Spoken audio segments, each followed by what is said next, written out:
What up, YouTube Elleix? Come back at you with another Cosmonarchy cast. Today we have a 2v2v2 matchup, so it's a free-for-all 2v2v2 matchup with 3 teams, and we have a guest, once again, Pronogo, the developer of this mod. Pronogo, how are you doing?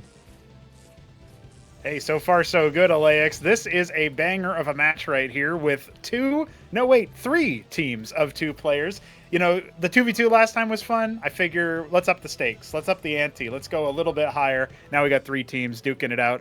As you can see, this is actually meant to be a map. If you check a look at the mini map, there is another spot for another team. This could have actually been a 4-way team FFA, but it looks like they decided to run with just the 6 players that they had. So we got some player introductions to do, and I actually don't think any of these have featured on the channel so far. So that's kind of an exciting little first deployment of them all. Their debut performance is about to be unfolding.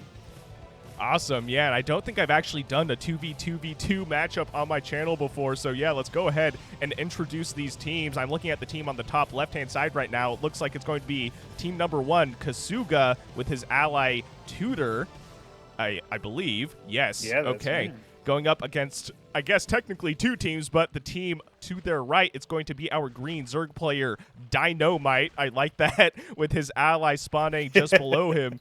Looks like it's the Night Fox. And team number 3 spawning on the bottom left-hand side of the map, it looks like our Protoss player Soci Lord, and his ally spawning just below him, it is Mountain. That's right. So there's a couple of people here. I'll say Dynamite, it seems like, is Smarty Cakes, who is actually just recently started donating monthly on our coffee page, which is always appreciated, helping fund the project's development. And so I have to give him a little special shout out there, even though he decided to wear a hidden tag, so to disguise his identity. This is actually looking like a really stacked team in the top right, because the Night Fox is one of our better players. So Smarty Cakes is probably like next in line. Our ranking system is kind of such that we have I guess you could call it like there's 4 distinct ranks, right? So we don't have enough to go the whole hog of like bronze, silver, gold, and such. Instead, we just have the kind of different class numbers here. And the Night Fox, who's already sort of pushing away some of these air units, denying a little bit of a vassal raid from Tudor, is one of our better players in class 2, while Smarty Cakes is class 3, but pretty close to actually getting a little bit of a move up if he keeps practicing seriously. So that's actually a dangerous team in the top right there, whereas I believe everybody else is probably in the class 4 realm, or at least they're beginners, right? They're newcomers. We'll see if they can filter up into some of the higher ranks.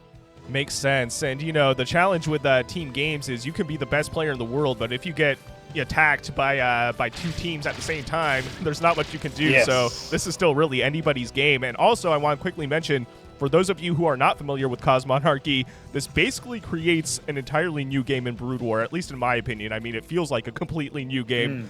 I mean, the Dracodons, which are like our Dragoon equivalents, and then what would you consider the Vassal? Is this like an interceptor without a carrier, or is this something else completely? Yeah.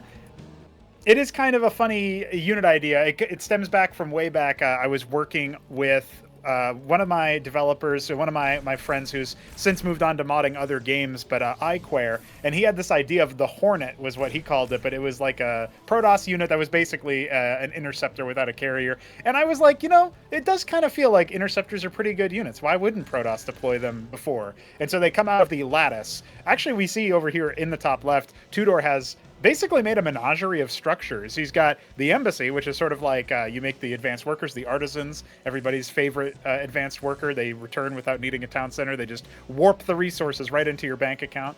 And then, of course, the gateway, the Lattice, which is kind of production, robotics production, and then the Rogue Gallery, which is a little bit more on the profane Protoss side. They've got a darker kick to them, and definitely one of those ones that have some serious power. So it's an interesting spread, but when you spread out that much tech and you don't have like the same structure multiple times, your production queues might get a little bit clogged, shall we say, and you might not have enough units to really make the difference. So that's a point of potential contention for our top left team. That makes sense. That makes sense. And I was thinking, like, where were we going to get those special Protoss workers? And they are from the embassy. I didn't remember how you built them, so I appreciate you pointing that out. And we have another Protoss structure here. It looks like a Protoss Prostarian stage. So looks like more tech coming out from this Protoss player as yes. well.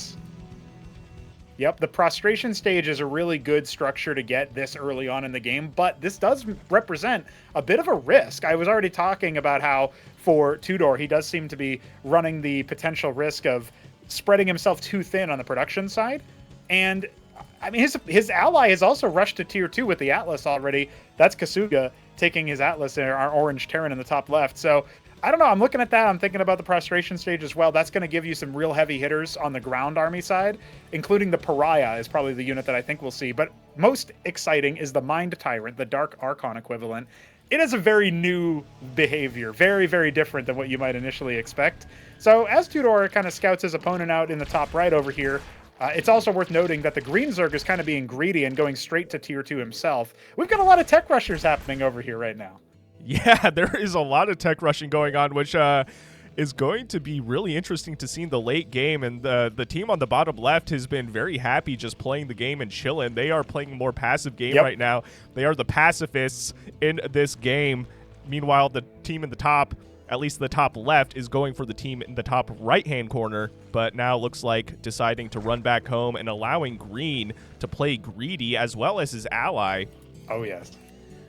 Yeah, and here's a neat little mechanic that's being deployed by our Zerg team in the top right, who, by the way, the Night Fox also going for tier 2, so they're going to match each other. But our Zerg player, our Green Zerg player, is building the Eskagant on that little base in the top right area, sort of north of their mains. When your ally makes a town center, like the Hacharosk, or like the Eskagant here, it will give you access to the mining from either side. So the other player, the Night Fox, could send workers over here to harvest from his ally's expansion if he wanted to. We're already probably seeing. Yeah, see, there it is. I make your hatch. So he's going to go ahead and drop that expansion down there, and then that will allow the Night Fox to mine from it as if it were his own. Obviously, he won't be able to make units out of it, but it'll still be able to return to it. So a little ally mechanic there that's finally being leveraged on the channel. Oh, very cool. And you mentioned that your initial view, or I guess your initial kind of vision with Cosmonarchy was to make it more of a team-based game. So it's interesting to see that. Yep, definitely.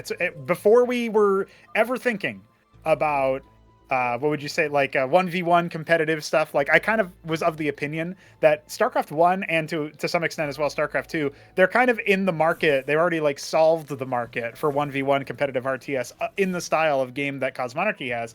It wasn't until way later that we decided, wait a second, we could actually do something unique ourselves in 1v1. Before that, the vision was just, let's make a co-op one. Let's make a, team game, FFA stuff, like all this wild stuff. Let's not worry too much about balance. Well, we'll see where that's going, because as of right now, the game's looking pretty balanced as far as win rates go, even if plenty of people will say, but what about this unit I don't like? Yeah, so especially that's once just the way see things the tier are, 3 units. Yes. I make no claims about whether tier 3 is balanced or not, but never happens in 1v1, always happens in team games. I also want to point out, in the bottom left, we have Sausage Lord, or I'm not really sure how you're supposed to say it. It almost sounds like Sausage Lord, but spelt a funny way. I'm not really sure what he's. I'm going to call him Lord. Lord in the bottom left is making 4 Stargates. So I know that you mentioned that he's going to be playing on the pacifist angle. When you start making Stargates, you cease all leniency. You are no longer beheld by the Geneva Convention or anything. It's just, sky toss, that's a sin.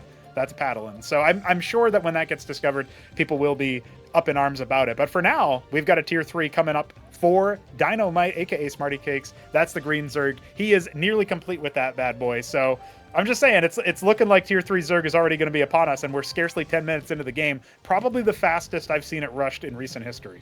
Oh, no kidding. And I'm really excited to see tier 3 Zerg. I don't think I've seen much of it yet. I haven't played much of it yet. I think the farthest I got was Protoss, I think tier 3, or I guess technically tier 4. But this is going to be really interesting. And we have some movement here as well. It looks like these Zerg Skith Rockers going in towards the top right-hand side of the map here. Yeah, they're going to take out one of the Hacharosk. That's a Milestone, who's going by the username Mountain. He is very much all in on his focus of making sure that he's clearing that out. He's got a lot of money in the bank, Wouldn't be surprised to see him leverage his tier 2 a little bit more. And as I say that, he's going for the Alcag Eteth. Don't worry about the structure names, but that is going to give him some powerful tier 2, like you could say assault units, right? It's a very powerful strain there. Speaking of money in the bank, our green player, he's been greeting very nicely. Spending his money, maybe not so much. And he's got a ton of workers waiting at 12 o'clock there. But he's about to get a rude awakening as milestones, Skithrakors are on the way. See if they can get a little bit more value before all of the Cesians turn into some anti-air defense. And it looks like the answer is yes. But at the same time, Sausage Lord coming up here with all of those Auroras. He's cleaning house over here versus the Protoss. Oh, wow, and here we go. Looks like an engagement for all three teams now. Protoss attacking the top left, Zerg attacking the top right, and it looks like these Skithrakors are still very healthy. How many are there? 20 of them still. I think there was 23 last I checked. Meanwhile, the Aurora is deciding, hey, look, let's run back home. We did enough, but now their tech is known. Yeah, indeed. That reveals the sky toss, but I think at this point, in the top right team is, again, I think the most dangerous. That being said, in the top left, Tudor is rocking out with the end game Protoss army. He's already got up Tectons out. He's made himself a Xenolith. It's kind of like a power generator, like a pylon, except it also is able to recall. So it's a very, very powerful sort of like static structure that you can use. Instead of just relying on the Arbiter equivalent to recall, you can also do so with that structure. Obviously, StarCraft 2 Protoss will be very at home with that idea since the Nexus does it in that game. Here we have a more late game structure for you to do that with, and it's already been decried as incredibly overpowered. Hey, meanwhile, though, there's a meeting of the minds up here in the top right. I like how both air armies are harassing the same player. This is great. Yep, and this is exactly what I was talking about. You can be the most stacked team, but if you're dealing with two teams attacking you at once, that can really change the tide of the game. And I like how they're kind of working together right now. They're not really attacking each other. Wait a minute. Are these... Oh, no, those are actually the same team. Yep. Oh, they're the same team. Yeah, okay, those are the bottom left. Never mind. Working together. Now it makes more sense, right? I'm like, wait a second. Why aren't they? Yeah. You know what? That's all right. I think it's just because Tudor and Lord are similar colors. Hey, Milestone's still going to be wreaking havoc over here, denying a little bit of mining up that upraised platform. So the Aurora is more than just a shooty unit. You might have gathered that the Skithrakor does a little bit of limited splash with its line trace, but the Auroras, when they take fatal damage, will actually suicide into the nearest target. The problem is they're going to be taking a lot of damage right now because the Alcagelisk's tier 3 air units are deployed by Smarty Cakes. So that is going to be a very potent driving force to sort of wedge these mobile air units away. No longer can they take a direct fight. That's so cool. They're like space whales. That's awesome. Yes. Yeah, absolutely. Yeah, this is my first time seeing a tier 3 Zerg Sky unit. So are these what is the asset from? Is this from anything, or was this custom built? Yeah, from Five Nations as well. Nations. Same source as the Skithrakor, actually. They kind of, if you ever see them side by side, besides the fact that they're attacking each other, you might be like, oh wait, they kind of look like they're from the same game. That's because they are. Big shout out to Five Nations. They've given us a lot of art assets to work with while we slowly replace them. And while it's not present in this game, I actually did recently get a replacement graphic for the Star Sovereign, which I know you saw in the Protoss campaign. So next time you end up building one of those, it'll look a little bit different. Oh, cool. Yeah, and I actually have to, use its abilities, because last time I was like, oh, it's a cool unit, but I was so overwhelmed with the campaign that I just didn't even do it. So... Yeah, that makes sense. I mean, listen, there's a lot of buttons to press. Sometimes you're like, wait, I'll press that button later, and it doesn't come to you, but... Exactly. Oh, tier 3 Terran's already leveraged here, by the way. Nanite Assembly is producing some of the end-game Terran air, while all of these like annoying fighters from the bottom left team are trying to just sort of scout around and see what damage they can cause. It turns out right now the answer isn't much, but hey, at the very least, they are distracting the Titans. It does feel like the top half of the map is just like these end game gods clashing, or getting ready to clash at the very least with their tier 3 air. And meanwhile, all of the annoying fighters are just kind of like, yeah, but what if I nip at your heels a little bit? What about that? Yeah, exactly. Yeah, they might have to play the long game, be like, you know what, let's just let one team take out the other, and then we'll figure it out. Because it really looks like the top teams, like you said, are kind of really eyeballing each other right now. They're like, okay, you're scary, but no, you're also scary. So they're going to go for each other. Meanwhile, team 3 on the bottom is just vibing out, chilling. But I do see some tech here, though, for the team on the bottom left-hand side.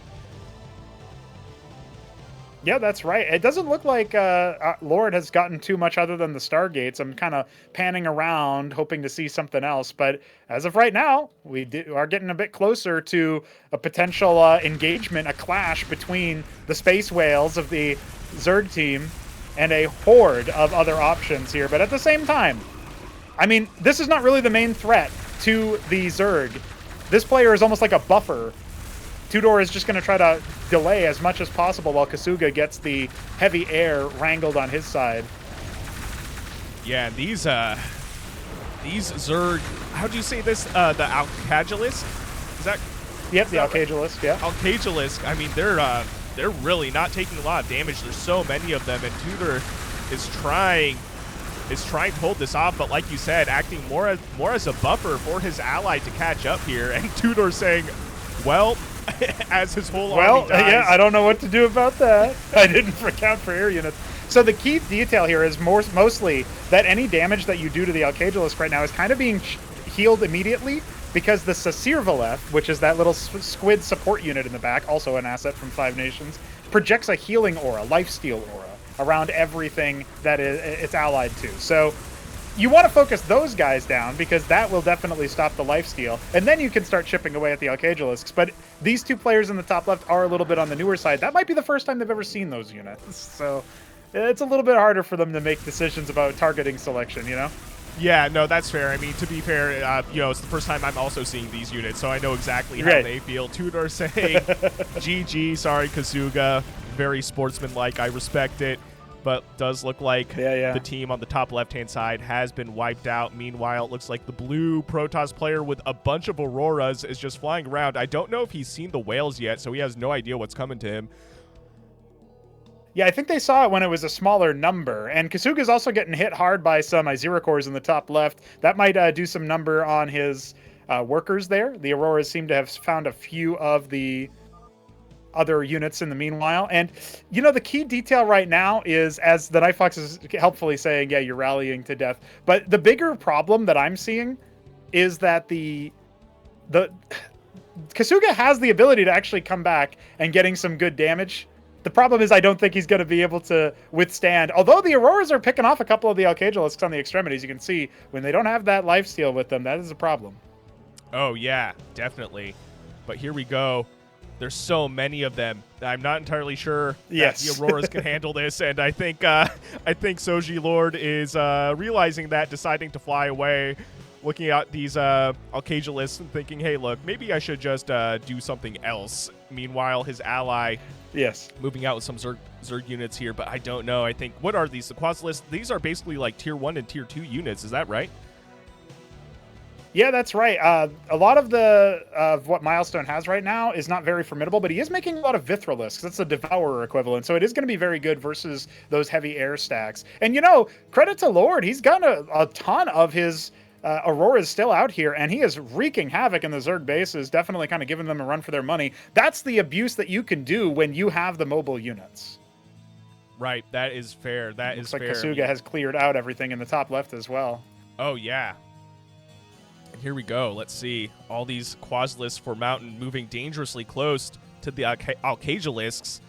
The Alcagilisks, they remind me a lot of carriers. They move pretty slow, so you're right. Having those mobile units does help the team on the bottom left-hand side, at the very least, stay in the game and avoid getting a direct confrontation with this green Zerg player.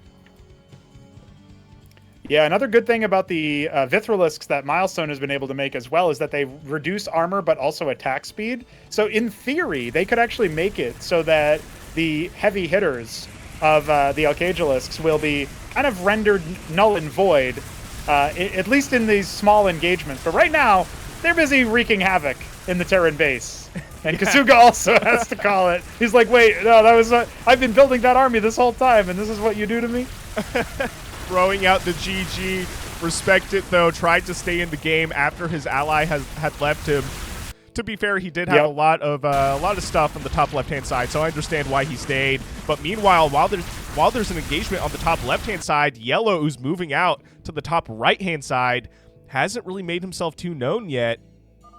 But we'll see. Yeah, and he has been spotted by the Night Fox, who's coming in with the comms. Now, at this point, it is just a 2v2, but despite the advantaged position of the top right team, I'm not convinced that they can hold out against the more like mid-table Sky Toss army. Remember, those Vithrilisks are going to be a big moment there. There's only 21 of them right now, and I say only because there's obviously plenty of Alcagalisks, but they're all the way on the other side of the map, Alex. I'm actually not convinced they'll be able to stop the bleeding before it becomes too powerful.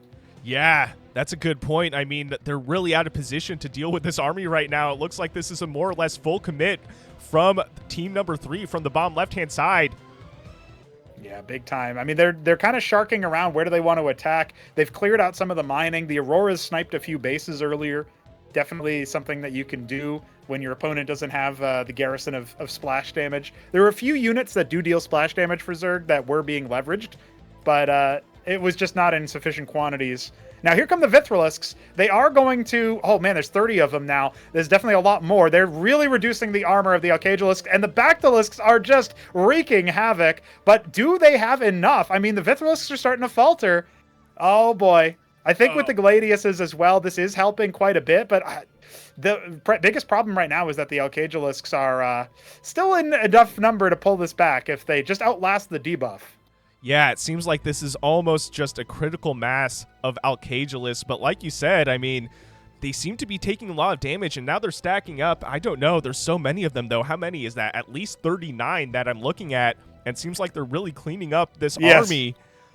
Yeah, that's a pretty big problem right now. I mean, at the very least, as of right in this moment, they can't move away from the defense, or else the Remax from the bottom team is going to hit them pretty hard. So they have time to build up the next round, and Tier 3 just got started for Mountain, so maybe he can sort of fire back in that respect, but that was a lot of his resources. And now you can see the Night Fox resolving. Now that the skies are clear, 42 Mutalisks have been hatched. That's a more familiar unit. Oh, yeah, 42 Mutalisks. We'll see how this goes, but I like that. That's just with so much conviction. He's like, all right, let's go kill them, which is exactly what you want to do if you destroy your opponent's entire army. Is you want to go for that counterattack, and these Mutas will add a lot of mobility to this army as well. But these Alcagalists are in it for vengeance, and this is looking really scary for the team on the bottom left-hand side. We'll see how they hold. Yeah, the problem is right now that the Alcagalisks are not in sync with the Mutalisks. So the Mutalisks are going to show their hand, proverbially speaking. I don't think they have any hands. And the big problem right now is that even though there's Monuments of Sin coming for Lord, they are a little bit off the path. Like, it takes a while for them to finish up. Milestone has some splash damage in the form of the Alcagalisks, or sorry, the Calcalisks, but as of right now, those Mutas are just tearing things apart back at home. I think what Lord could have done is make Lanifex the Corsair equivalent, deal splash damage to air units, very, very good at cleaning up, and its disruption field ability now it disables everything around the land effect itself. So very useful to kind of like take a pocket of the enemy's terrain and just be like, okay, you can't attack if you're standing there anymore. And so that definitely would have helped out in the big fight and maybe would have protected them longer standing. But as of right now, it does look like the Alcagalisks are making their death sweep across the map.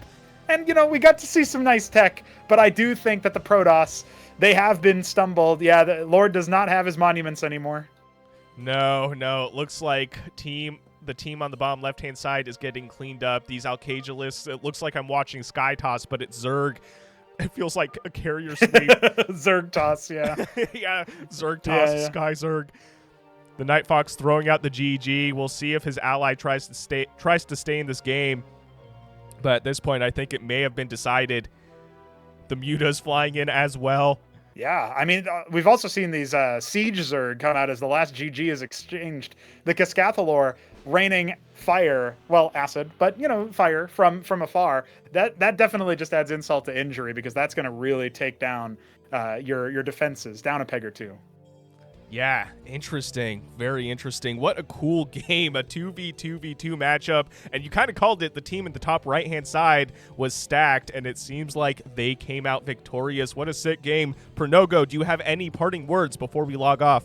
No, I mean honestly, that was a cool match. I love to see those FFAs. I love to see like the late game tech, even if it gets rushed. You know, it's still like an interesting dynamic. Like, can you deny them before they can get to their critical mass? Each player trying to go for assembling Exodia, so to speak, and who assembled it faster. But also, there was still play even after it had been with using those fast fighting units. I was really surprised that the bottom left team was able to cause as much chaos as they had been able to. So it's closer than maybe it looked on the outside. Definitely interesting back and forth. Glad to see that we got some action there on the FFA side.